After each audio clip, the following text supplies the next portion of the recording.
Federal funding bill US. ജനപ്രതിനിധി സഭ അംഗീകരിച്ചു. 209-നെതിരെ 213 വോട്ടുകൾക്കാണ് ഈ ബിൽ പാസ്സായത്. ജനുവരി 30 വരെ ഗവൺമെന്റിന്റെ ചിലവുകൾക്കുള്ള തുക ലഭ്യമാക്കാനുള്ള ബില്ലാണ് പാസ്സായത്. തിങ്കളാഴ്ച യു.എസ്. Senate bill പാസ്സാക്കിയിരുന്നു. 43 ദിവസമായി തുടരുന്ന അടച്ചിടലിനാണ് ഇതോടെ പരിഹാരമായത്. ബില്ലിൽ ഉടൻ ട്രംപ് ഒപ്പുവെക്കും. വിവരങ്ങളുമായി ഐസൻ ജോസ് ചെയ്യുന്നുണ്ട്. ഐസൻ, ഒടുവിൽ അമേരിക്കയ്ക്ക് ആശ്വാസം, ട്രംപിന് ആശ്വാസം. എന്തായാലും ആ ഒരു ആഭ്യന്തര യുദ്ധത്തിന് പരിഹാരമായിരിക്കുന്നു എന്ന് തന്നെ പറയേണ്ടി വരും. കാരണം 43 ദിവസത്തെ അടച്ചിടലിനാണ് ഇതോടെ പരിഹാരമായിരിക്കുന്നത്. എത്ര വോട്ടുകൾക്കാണ് ഈ ബില്ല് പാസ്സായത് ഐസൻ? ഒരു താൽക്കാലിക ആശ്വാസം അല്ലേ? തീർച്ചയായും അശ്വതി, ഒരു താൽക്കാലികമായി അടച്ചിടലിൽ നിന്നും കരകയറിയിരിക്കുകയാണ് ഇപ്പോൾ അമേരിക്ക. ജനുവരി 30 വരെയുള്ള സംവിധാനങ്ങൾക്കെല്ലാം തന്നെ ഇപ്പോൾ പണം ലഭ്യമാക്കുന്നതിനുള്ള അംഗീകാരമാണ് ഇപ്പോൾ യു.എസ്. പ്രതിനിധി സഭയും ജനപ്രതിനിധി സഭയും നൽകിയിരിക്കുന്നത്. തിങ്കളാഴ്ച സെനറ്റ് ഈ ബിൽ പാസ്സാക്കുകയും ചെയ്തിരുന്നു. നേരത്തെ നമുക്കറിയാവുന്നതാണ്, ദിവസങ്ങളായി, അതായത് ഒക്ടോബർ 1 മുമ്പ് പാസ്സാക്കേണ്ട ബിൽ ദിവസങ്ങളായി നീളുന്ന ഒരു സാഹചര്യമായിരുന്നു.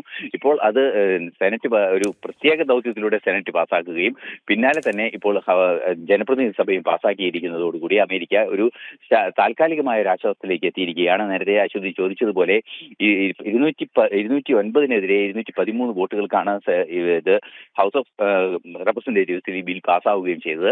ബിൽ പാസ്സായതോടുകൂടി ഇന്ന് അല്പസമയത്തിനകം ട്രംപ് ഈ ബില്ലിൽ ഒപ്പുവെക്കുമെന്നാണ് ഇപ്പോൾ അറിയാൻ സാധിക്കുന്നത്. അതോടുകൂടി 43-ാമത്തെ ദിവസമായി തുടരുന്ന ഈ അടച്ചിടലിന് താൽക്കാലികമായ പരിഹാരമാവുകയും നേരത്തെ നമ്മൾ സൂചിപ്പിച്ചതുപോലെ വൻതോതിൽ ഇത്തരത്തിൽ നഷ്ടം വന്ന അല്ലെങ്കിൽ ജോലികൾ നഷ്ടം വന്നവരും അതുപോലെ തന്നെ ശമ്പളം മുടങ്ങിയവരുടെ എല്ലാം തന്നെ ശമ്പളം നൽകുന്നതിനും അതുപോലെ തന്നെ ആ പഴയ സംവിധാനം പൂർണ്ണമായും യാഥാർത്ഥ്യമാകുന്നതിനുമുള്ള നീക്കങ്ങൾ ഉടൻ തന്നെ ആരംഭിക്കുമെന്നാണ് മനസ്സിലാക്കാൻ സാധിക്കുന്നത്.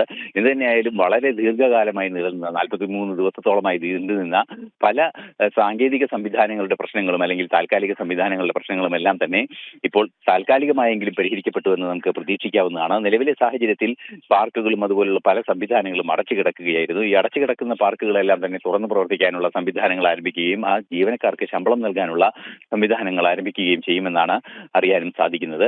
നേരത്തെ പറഞ്ഞതുപോലെ 1000-ഓളം വിമാന സർവീസുകൾ റദ്ദാക്കുന്നത് ഉൾപ്പെടെ പ്രതിദിനം 1000-ഓളം വിമാന സർവീസുകൾ റദ്ദാക്കുന്നത് ഉൾപ്പെടെയുള്ള പ്രശ്നങ്ങളിലേക്ക് അമേരിക്ക എത്തിയതിന്റെ പശ്ചാത്തലത്തിലാണ് അടിയന്തരമായ വിഷയത്തിൽ സെനറ്റും യു.എസ്. പ്രതിനിധി സഭയും ഇടപെടൽ നടത്തിയതും കാര്യക്ഷമമായ നീക്കങ്ങൾ നടത്തിയതും ഈ ബിൽ പാസ്സാക്കുകയും ചെയ്തത്.